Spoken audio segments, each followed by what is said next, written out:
Greetings. My name is Vanessa Miller. I'm a partner at Foley's Detroit office and chair of the firm's National Automotive Team.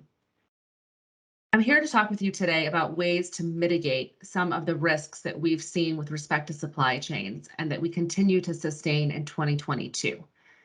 We have an article, Expect the Unexpected: Supply Chain Issues Facing the Automotive Industry. As if we needed yet another hurdle to overcome, now we have the crisis in Eastern Europe. This demonstrates really just how unexpected events can and will continue to impact our industry, placing additional strains on supply chains. This is particularly true in the just-in-time, lean manufacturing model of the automotive industry.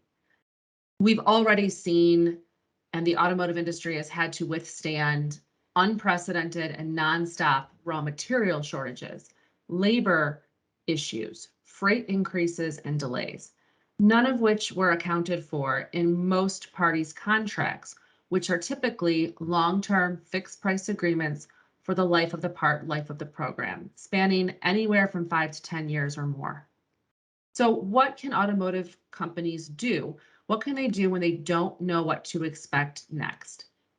What we offer in our article are several proposed solutions to help companies improve their resiliency and overall, most importantly, maintain continuity of supply.